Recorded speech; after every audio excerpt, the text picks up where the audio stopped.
What if you could take that risk, make that change, reach that goal, live your best life?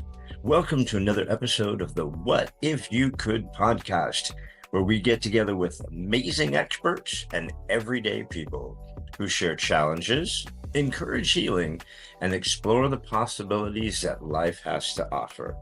I'm your host, Gary Scott, and I'm excited that you're along for the ride. Hey, everybody. Welcome to another episode of the What If You Could podcast. And today, my lady in red, I think it's red. Is it red or burnt orange? It's red. It's red. My lady in red today is Joelle Kaufman. Hello, Joelle Kaufman. Hello, Gary Scott. Listen, I'm just going to read your bio real quick, your introduction, and then we want to jump into this. It's a subject that we'll make light of, we'll get through, but it's touched both of our lives very deeply. And so we're going to help a bunch of people today. So let's fire off your bio and we'll get going here. Joelle Kaufman's life has been shaped by breast cancer since age 13, culminating in her own 2023 diagnosis, the fourth in her immediate family. She shares her unique approach in her book, Crushing the Cancer Curveball. As CEO and founder of GTM Flow, she combines cancer-forged resilience and cutting-edge go-to-market leadership strategies. Joelle's expertise spans healthcare and business, earning her positions on the UCSF Patient Experience Council and the advisory board of USC's The Pink Test. Her insights have been featured in the New York Times, Wall Street Journal, and Fortune magazine. You can learn more about Joelle Kaufman at www.joellekaufman.com. And I'll mess that up all day long, but I'm going to put that on the bottom of the podcast so that people can just click on it. So, welcome, my friend. Like I said, I just have one question, and then I promise I'll shut up. And basically, my opening question is the "What if you could" podcast. So I always might ask my guests, do you have a what if you could thought, a what if you could moment? Is there a what if you could you'd share with us? So the one that came to mind when you told me you'd be asking was, what if you could change the way people react to hearing it's cancer? Right? Because Yeah. the reaction, and I don't know if everyone can see what you did, but the reaction is dread, fear, anger, grief. There are so many actions, and they all come down to, am I going to die? And is this going to be the worst thing that ever happened to me? There are 18 million living cancer survivors in the United States alone. They way outnumber the people that die from cancer. So cancer is serious. Early detection is the key.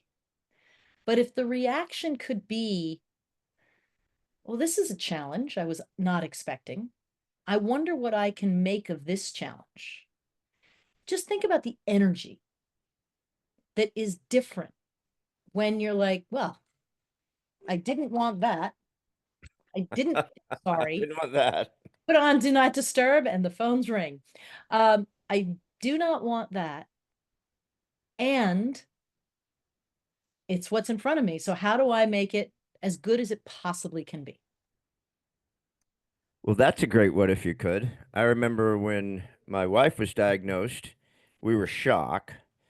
And then when I was diagnosed, I was mad because Mhm, I've always thought of myself as the healthiest person I know. I'm like, this mhm, is not possible, Doc. You've completely screwed up. I love you, but you've got someone else because I'm the healthiest guy I know. So I was mad. mhm. I That's just not, was. that's normal. I mean, cancer doesn't mean you're not healthy. And particularly with the fastest growing group of cancer patients being under the age of 50, they are in the prime of their lives. They are strong. They are often healthy. And they have cells that recruited other cells and have run amok and overwhelmed the immune system. And that's what happened. It's not your fault. You know, it's Interesting that you, in your intro, that you mentioned that you were the fourth in your immediate family, because my first wife who passed, her mom had it, lived, breast cancer, survived. Her brother had cancer, she passed away. My wife had cancer, she passed away. Her cousin had cancer, she passed away. Her uncle, there's I think six or seven in Yeah. her immediate family who passed from cancer. I mean, it's like just running amok through I'm her sorry. family. Yeah, there are families like that. I was pretty much the 12th diagnosis in the extended family, the fourth in my immediate. Yeah. But our story is a little different than yours in that the vast majority of the people in my family, we were able to catch it early, treat it, and we didn't die. So, the whole, I talked to a gentleman last week who lost his wife to cancer. And once she was diagnosed, and she was diagnosed at stage 4, which is very difficult, um, they were telling her parents and family, and they said, a story like yours. Oh, this person, this person, this person, this person. And all he said is, why didn't you tell us earlier? So, one of the things I advocate for and I invite people is cancer is not a disease of sin. It is a disease of chance. And you need to tell everyone if it is in your family. If for no other reason, then your doctors can personalize the screening. So there's a story I tell in the book, Crushing the Cancer Curveball, about going to my GP, internal medicine doctor, about a clicking in my elbow. And he says, okay, take off your shirt, put on a robe. I'm doing a breast exam. And I said, okay, why are you doing, what does my breast have to do with my elbow? And he said, absolutely nothing. Your elbow's fine. You're just never coming into my office without getting a breast exam. It's too prevalent in your family. I Wow. won't be the doctor who saw you and missed it. And Wow.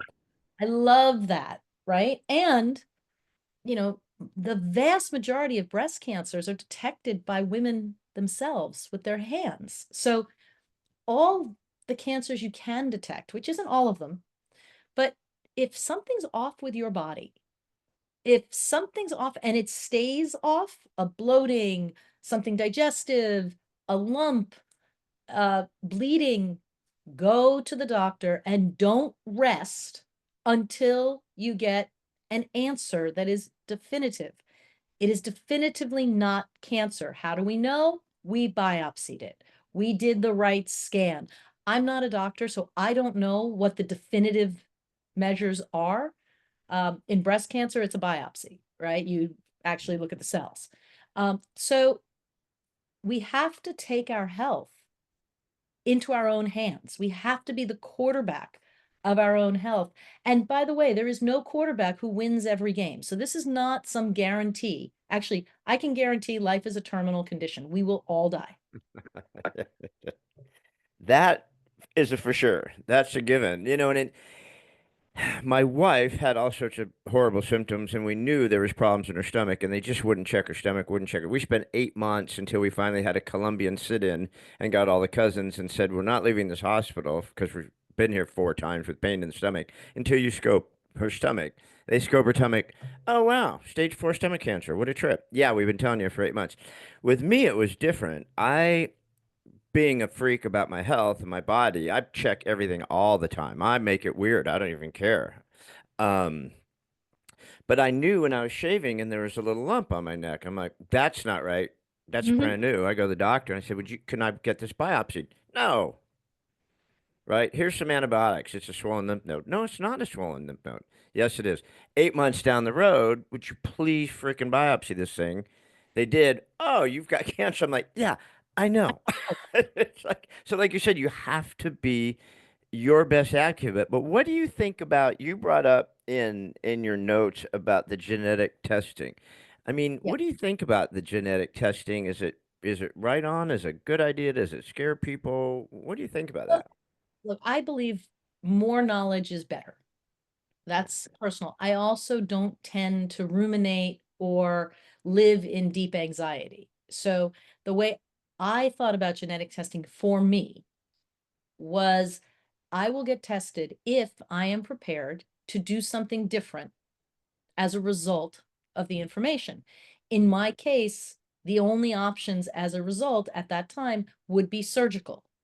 So when I was done having children, I did have the test. It came back positive for BRCA1, which brought me very high probability of breast and ovarian. And so I elected to have my ovaries and fallopian tubes removed, which radically reduced the probability of ovarian cancer. Doesn't eliminate it, because the cell type actually lines the whole abdomen. Mhm. Um, and it halved my breast cancer risk. So it brought me from 80% to 40, which is still higher than most people, but lower than what I had. So I said, that's a good thing. But before the test, Gary, I was screened as if I had the gene because I knew my family history. And I shared my family history in the first conversation with any medical provider, right? I want my doctors who have gone to school and are very knowledgeable, I want them to know. And it really bothers me that you and your wife had to fight so much for simple scans. And it's interesting. I'm a fangirl of Chris Voss and Never Split the Difference. And the subtitle of Never Split the Difference is Negotiate as if your life depends on it. And when I reached out to them and said, hey, let's work together, I said, I negotiated because my life depended on it. But I was using 30 years of negotiating skills to navigate the morass of the healthcare system. But when you are facing these things, you have to be a relentless advocate. But sometimes that's about asking, what's the downside of doing a scope or a biopsy? All right, I'll take your antibiotics for a month. If we see no change, can I get your agreement to biopsy it? Right?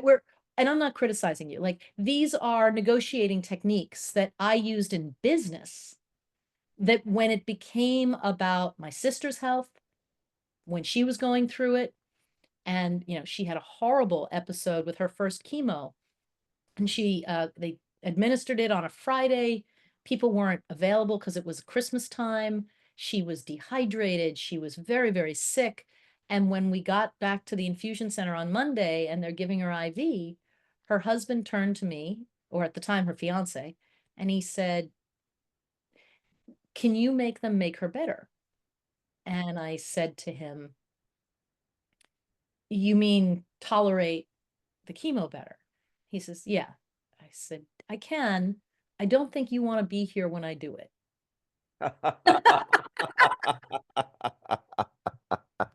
Feathers are Oh, gonna fly. Feathers are gonna fly. I was like, I do not have to see these people every 2 weeks. I can be the bad guy, although I don't think that gets you a lot in negotiation. But again, I was informed. I knew what to ask for. I said, XYZ drug does not work for her. We've proven it. This is the drug I want. The oncology nurse says, how do you know about that drug? I said, I know about that drug. Can I have that drug? It's expensive. I said, I didn't ask that.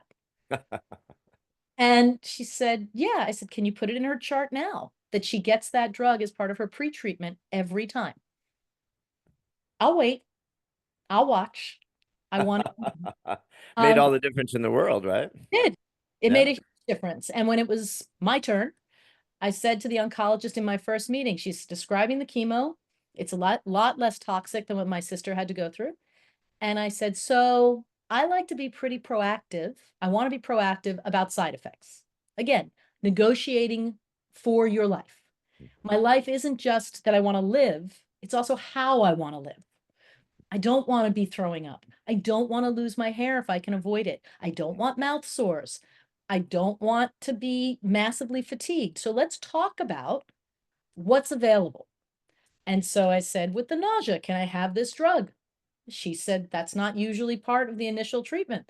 I said, well, I have these genetic relations that the other things don't work.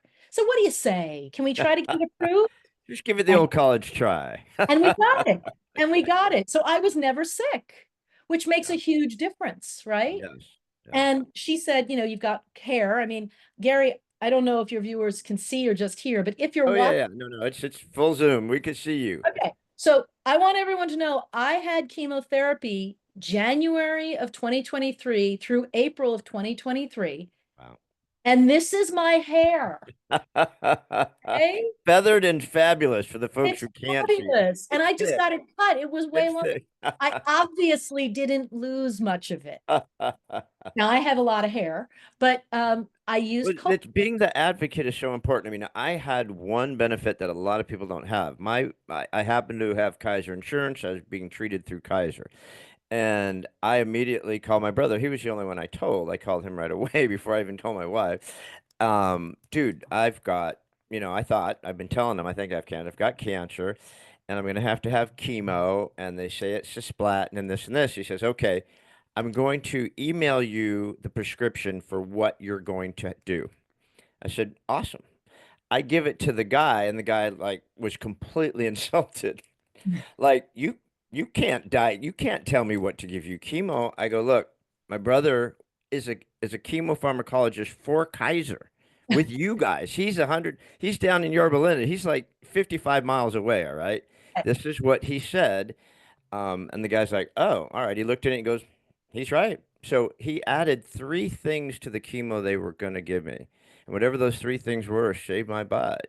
But if you don't have that, you still can be an advocate. You can still research, you can still ask questions. And I love how you said interview people, right? Yeah, We're so intimidated by the process and by the doctors and all the medical crap that we just go, okay, right? But you have to interview, you have to be tough.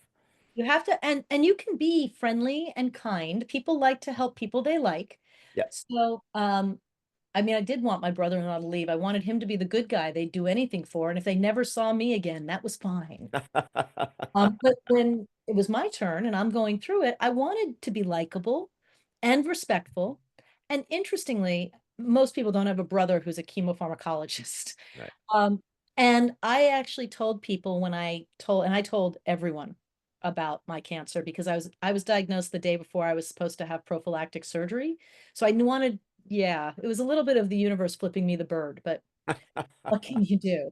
Um, like, it wasn't there 6 months earlier. They had scans to show it. So Bizarre. that's the nature of the genetic cancer that I have.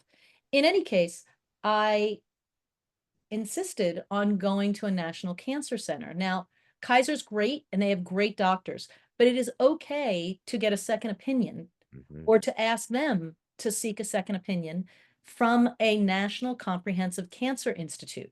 Because in a National Comprehensive Cancer Institute, that is where they are at the front lines of the research and the best practices. And there's a ton of research that can make the difference between life or death. So even if it can only be telehealth and you need to call, do it. Get a second opinion. Even if you have to pay out of pocket for it, find the money, do a GoFundMe, whatever you need, but get that second opinion from a National Comprehensive Cancer Center and ask them to collaborate with your physician. So when my mother went through her third cancer, and she's still alive. So my mother's this rock star, okay? So she goes through Go and mom. her third cancer was a bladder cancer. They treated it with the state of the art and immunotherapy, which it did not respond to, and it advanced. And so she comes out to California to see a doctor out here. And that doctor is one of the top 5 in the world for what my mother had. And she does the exam and she said, it's stage 3. We need to do chemo. And after the chemo, we are actually going to remove your bladder. But I know how to do a surgery where we can reconstruct a bladder in your body out of part of your small intestine. Mind Wow. blowing. Great. Wow. No kidding. It's called a neobladder. So again, what if you could lose your bladder and have a new one made? Who You even knew that, right? I mean, who you even knew that? But again, it's like going the extra mile and taking care of yourself. It's so intimidating. You go in that room and I was all by myself. Actually, no, what happened? I had told the doctor, listen, I know that this is bad. I know this is what this is going to be.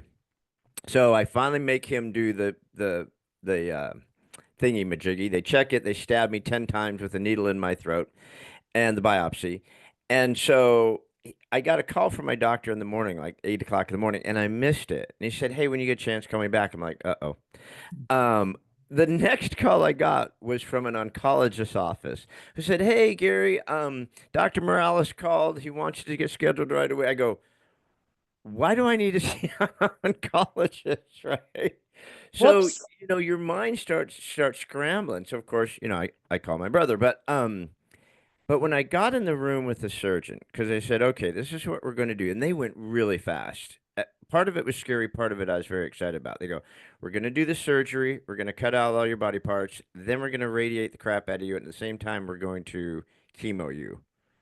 I'm like, "All God, right, that's awful, right?" but But it happened so fast that the recovery was really tough. But meeting with my surgeon, I met with one surgeon, wasn't crazy about it. Met the second surgeon, I go, "I love you, dude. You can cut off any body parts you want. I trust you," right? Like a 28-year-old Chinese dude, brilliant. I'm like, right. whatever, right? But we don't all get that, right? You know what I mean? We don't all have that. And so, having that, what is that place that you said we should call? You I'll have should, and you can look them up online. So they're through the National Institute of Health. It's a National Comprehensive Cancer Institute. They have a map on their website. You can find them. And if there's not one near you, I know, for example, Memorial Sloan Kettering in New York does telehealth consults. So you can go that route. That's one of the silver linings of COVID is we now have some telehealth options that weren't available. But your point that you have to find a team you trust. Now, there are places in the world where there's only one team and that's your team. Yeah. And what I'd say to that is then trust them. Like This is the bad cop part, right? You were the good cop a minute ago. Now you're a bad cop. if I you love it. have You if have to be. they have to be. You have to trust them because Yeah. you're putting your life in their hands. But that doesn't mean you're not a partner. You can ask questions. You can do it respectfully. So what I was saying is when I told people about my cancer, I also told them, please don't send me Google links. Please don't send me stories about other people's breast cancers. Gary, there's 120 varieties of breast cancer. So it's not even worth going through what my treatment was which is different than my sister's. And we have the same one, Yeah. Yeah. right? So Yeah. there is a reason people go to medical school and residency and fellowships and so on and so on. These people are highly knowledgeable and trained, and they are reading the highly technical. So please go to your doctor. But if you want to make it easier on yourself as you're going through it, ask them what you can and can't do. My doctors were totally down for me meeting with a nutritionist, talking acupuncture, massage. I went through the supplements I take. They wanted me to stop almost all of them, but the one that they kept was my super greens. I was on athletic greens, then I went to super greens for less vitamin C because you don't want vitamin C with chemo, and then back to my other greens. And I kept exercising. I was lifting weights. My running was a little bit impacted, my cardio, but I still kept doing it. I jumped rope. I kept doing it. And as a consequence, I felt strong. Now, you asked me about genetic testing. We now know a lot more genetic markers. Here's what people have to understand about coming up with a mutation. It's a probability, and probabilities apply to populations. They don't apply to individuals. So the fact that the population of people with my mutation have an 80% probability of breast cancer did not mean I had an 80% probability of breast cancer. I either was going to get breast cancer or not.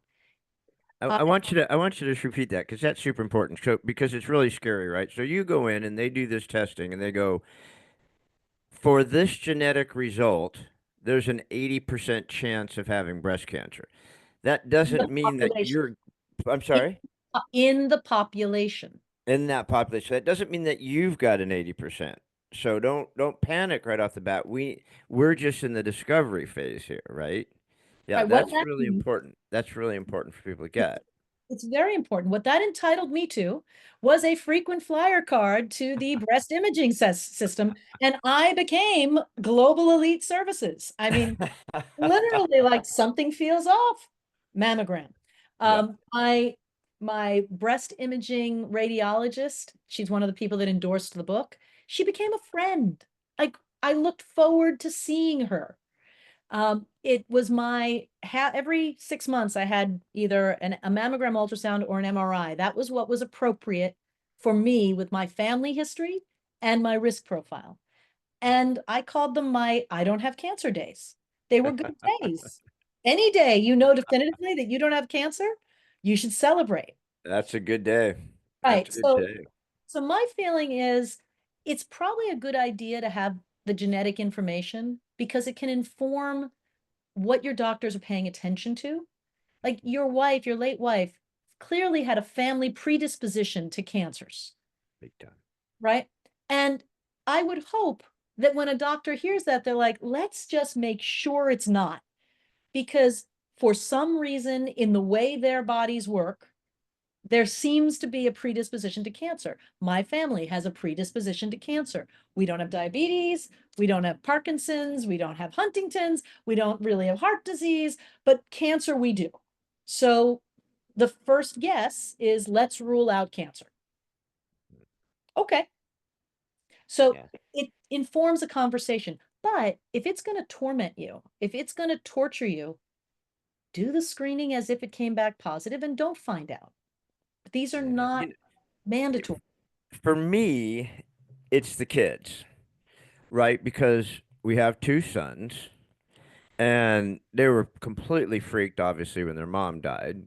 Of course. Chris was 21, Zachy was 19, I think.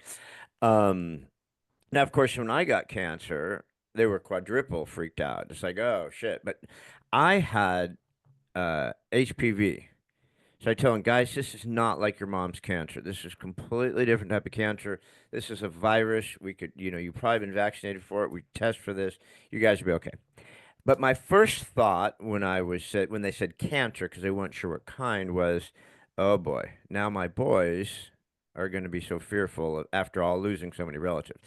So, what do you think about the kids? I mean, at what point do you say, listen, guys, this is, pretty wicked in our family. Maybe you guys should look into the genetic testing. So I think there's a bunch of things that the conversation about cancer can open up. So we've been talking about it as part of our family, our children's entire life. My mother, when she was going through part of her treatment, she and my father lived here.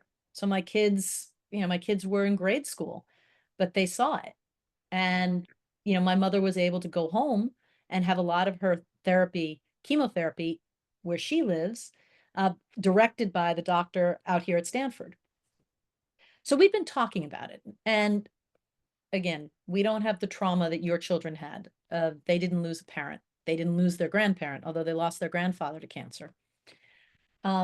We talk about a couple of things: how you take care of your body, what you eat, what substances you engage and how and to what level, how you exercise, and how you live.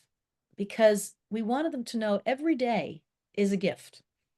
And people say, well, if you find out about the genetics, are you going to worry about it all the time? My answer is, do you worry when you get in your car? I mean, you just have to decide life is risky.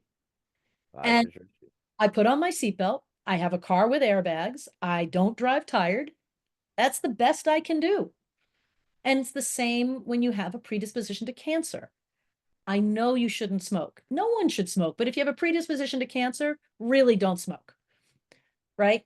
And it is helpful to keep your weight in a healthy range for so many reasons, but including cancer. It's helpful to exercise for so many reasons, including cancer. People have said to me, Joelle, and I do want you to ask me how I turned it into one of the happiest years of my life. But they asked me, like, why does it seem like you just seem to be cruising through this? What's the trick? And they're looking for, is there a supplement you're taking? Is there, do you have some shaman, sending energy rays over you? And I said, no, I was really healthy before I was diagnosed. And since cancer is a disease of chance, and you don't know when you might draw the short straw, live as healthy as you can. But there's more. When you come from a cancer family, seize the good moments. You have a chance to be together and celebrate, do it. Love with abandon, not with worry about getting hurt, because you will get hurt. That's life. Love with abandon, live with abandon. Do work you enjoy, and if you don't, find a way to enjoy it. Find something you do enjoy, find people you enjoy, and make your life. I have a big sign in the house, live big. I just live big Yeah, because we always had that rule. I mean, ever since the kids were just like born, came out of their mom, and as soon as they could speak, it's like you never ever leave the house without a big hug and an "I love you" and "I'll see you later." We've never said goodbye. We don't say goodbye in our family. We never have from ever. It's all "I'll see you later," and it's a big hug and it's an "I love you" always. And then when their mom got sick, it was like, man, that was like double down. Like make it weird. Let's make it weird. Let's bring it in. It's like you do appreciate every moment. It gets more important every time. My boys are lucky. They've always kind of followed my philosophy on diet and exercise and stuff like that. They wouldn't dare smoke. I'd cut their fingers off. But just even a healthy diet and exercise, like you said, because, I mean, diabetes, your blood sugar. I mean, there's a million reasons to be healthy. Like I said, when I told my doctor, he goes, "Are you okay?" I'm like, "No, I'm freaking pissed off." I'm like, "Dude, I'm the healthiest guy I know." He goes, "Yes, you may be one of the healthiest cancer patients I know, but that's what's going to help you get through this." Right? If you that's right. came in and are already sick with other things, my battle was going to be a lot tougher. He goes, "Your battle, we're going to be able to do this because you are healthy. So might as well go in healthy, right?" I mean, Absolutely. You can tolerate the best they've got, right? And so stay as healthy as you can. And you've said a couple times you were really pissed, which is a normal reaction, by the way. Um, Most people that have cancer don't look sick. They yeah, don't feel sick. My sister and I both were like, don't call me a patient. Don't call me sick. I'm a person who has cancer, but I'm not sick. I don't, I'm not incapacitated. I don't need pity. And that's why I said I want to change the narrative. yeah. So, one of the things I learned in all the cycles of cancer I got to be a caregiver on was how predictable the routine becomes with treatment, how important having a community is, not just for you as the patient, but to share the load among caregivers because it's exhausting. Um, and we need to keep everyone's strength up. But that the third thing is you can actually line the journey with what I call happiness tripwires, right? A happiness tripwire is something you run into that inevitably happens that makes you smile. That hug and "I love you, see you later" when your boys leave. You just talking about that lights up your whole face. And if you just go back to that memory and savor it for a moment, it's releasing oxytocin and serotonin and dopamine throughout your body. And you know what that does? It calms you, which makes you more resilient. It clarifies your thinking so you can make better choices.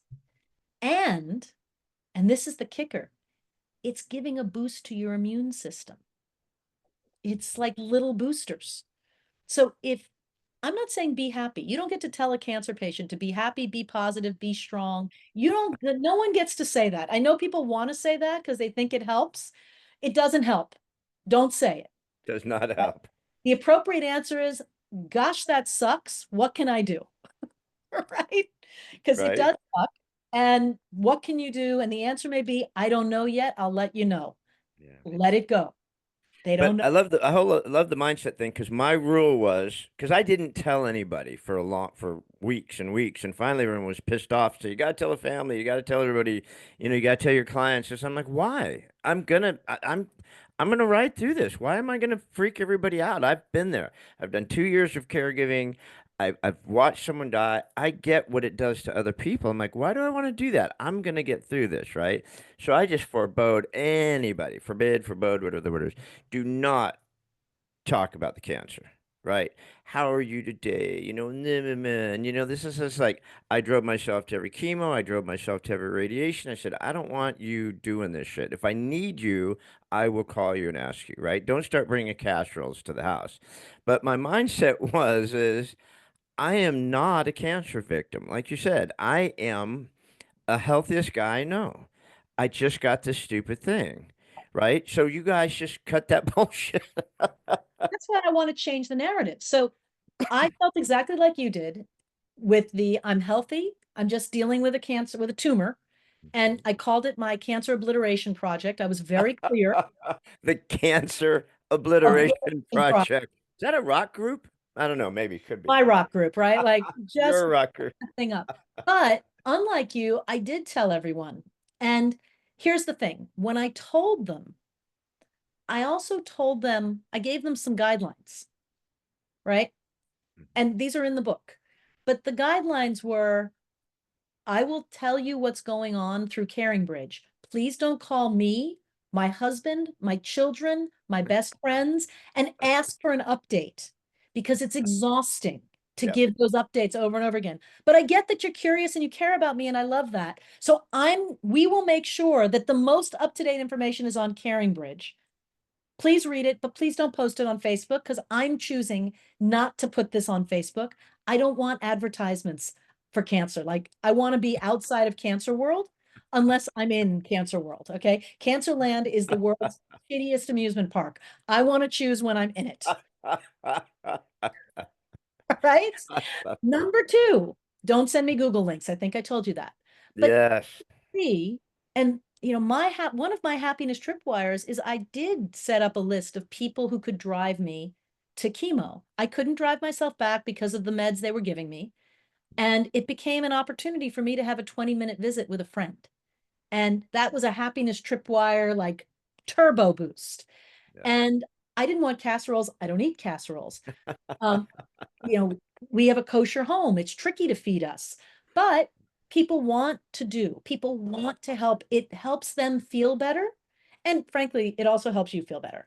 So Yeah. when we put out a meal list, we said, here's the stuff. Here's what we eat. Here's what we don't. And if you're not up for any of that, that's fine. There's other things you can do. I don't want to be difficult. And we only want meals these days of the week because otherwise your fridge becomes overrun and then you're throwing out food, and I don't want to be doing that. Don't want to do that. My sister, when she went through it again recently, she said, here's how I want meals. So we did that. But she said, I actually would like people to meet me for a walk every day. So I created a spreadsheet of walk with Tracy. And there was a time, and there was a time and a date, and I put it out to her list of friends, and it was shocking how fast it filled up. People were then sending me messages saying, I didn't get one. Like, I don't know what to say. You snooze. And what a dual awesome purpose. Your sister's getting someone to walk with, and you're getting someone off their fat ass to go walk and getting them healthy. That is like such a win-win. But I want to get into your book. You're so gracious with your time. I want to respect it. But so I got to get into the book because it's Crushing the Cancer Curveball. Of course, baseball analogy, crush the curveball. We've got prevention, diagnosis, treatment, surgery, recovery. Yeah, And so I know there's more to the book than just those things, but I mean, good. taking it like you have from nuts to bolts and walking it through it and the way you're doing it and the way you're, I don't want to say making light of it, but not making it sound like a death sentence either is really great. I mean, I love it. I love what you've done with this book. Thank you. Well, my point is, it probably isn't a death sentence. And if God forbid it is, you still want to enjoy your life while you're living it. Mhm. And when people say, what can I do? What I tell them now is be a sender of happiness tripwires.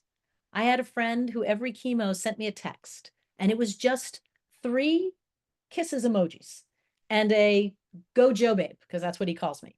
And that was it. He didn't say, call me, let's talk. It was just, he knew when I had chemo and he wanted me to know that I was on his mind. And it was a boost.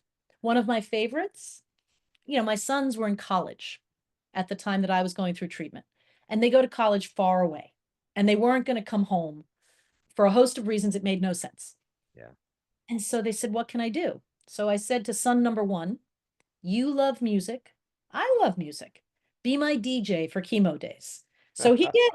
He made my playlist, which is great. The other That's one, awesome. the other one is a writer, a deep thinker. And I said to him, okay, what you are going to do is every week for chemo, you're going to send me a letter. It can be digital, it can be a Google Doc, I don't care. And it can be about anything you want. But every Wednesday when I go to chemo, after I take my labs and I have to wait, because the waiting's the worst, and I have to wait, I'm going to open a letter from my son, and it's going to be a taste of digital chocolate. Oh man. Let me put this to you. Gary, how many people have 12 letters from their 19-year-old college freshman son? Nobody. I do. I do. I win. That's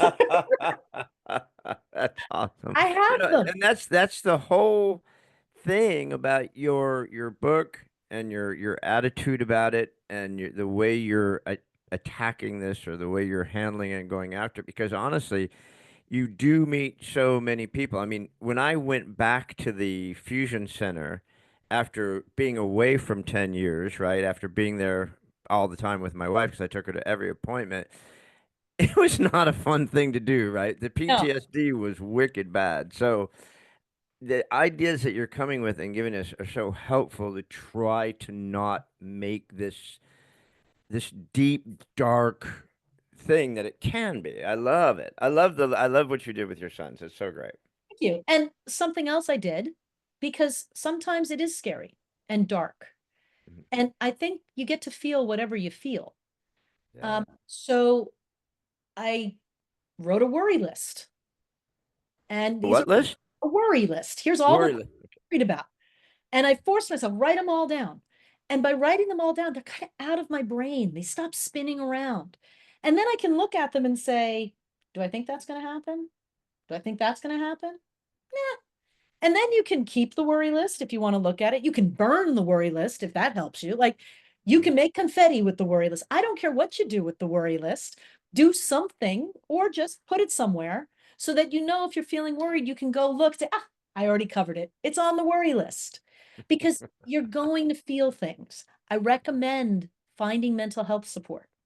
I had a psycho-oncologist and yeah, I was managing this. I knew what to expect, but it was so great to be able to talk to someone whose feelings I never had to worry about. You know, the other thing you're doing, and I didn't mean to cut you off, but what I didn't do the first time with April, and what I really didn't do with mine either, I didn't involve friends, and I lost two very, very close friend of ours who just were just so pissed off by the end of it that they just felt that I boxed them out and didn't let them be involved and stuff like that. And then with mine, I didn't even tell anybody, so everyone was like, "What the hell, dude?" You know. Um, but you have to involve friends, and that was a big mistake I made twice. So I love how you were just engaging everybody, whether it was your treatments, whether it was your sister treatments. People want to help. And yeah, some could be a real pain in the ass, but I mean, let people help if they want to. The way you managed them, though, was brilliant because I was worried I wasn't going to be able to manage all these drunk monkeys, you know? But you can. And again, I have a very dear friend, my best friend. She's really good at organizing meal trains and organizing things. And so when she said, what can I do? I said, you be the organizer. And so she was, right? I didn't have to do that. My husband said, what's my job? My husband didn't drive me to chemotherapy for a host of reasons. He was working. I didn't really want him to drive. I liked seeing my friends. But I said, look, at 3 o'clock in the morning, if I'm scared or not feeling well, you're the only person I can turn to. So that's who I need you to be. And I need you to be the person who still believes I'm beautiful, even if I lose my hair or I have mouth sores. And when my body's different, because my body will be different, these are not the originals, they are the replacements. I still need you to feel I'm sexy and to desire me and love me. And that's your job. It's not all this other administrative crap. There's lots of people because people do want to help. Everyone says, thank God it's not me. They'll never admit that, but that's goes through their head is like, thank God it's not me. And then if I do good things, maybe I can keep, fate on my side. But you can't, but do good things because they make you feel good, right? Yeah. Help people because it's a happiness tripwire. Yeah. I love how you built your team. I remember for both of us the scanxiety. Remember the scanxiety? It's like before every scan, like you said, the waiting, like the song says, man, the waiting's the hardest part. It's like, fuck, go another scan every 3 months, every 6 months, get that scan and waiting, waiting, waiting, waiting, waiting. But I love how you built that team. I love everything you're doing. I want to value your time, so I'm gonna wrap this up here for us. Um, I lied when I said I only have one question. I lied. I'm a flat out liar. Oh boy. I have one last question before we go, Give I your best promise. shot, man. Hit me. Last question is, um, before we go, do you have a thought you'd like to share with someone? Do you have a feeling you want to share? Is this a sentence, a saying, something you saw on a bathroom wall? Is there something you'd like to leave us with, that's important to you that you'd like to leave us with? There is. In life, you don't get to choose the pitch. You always get to choose the swing.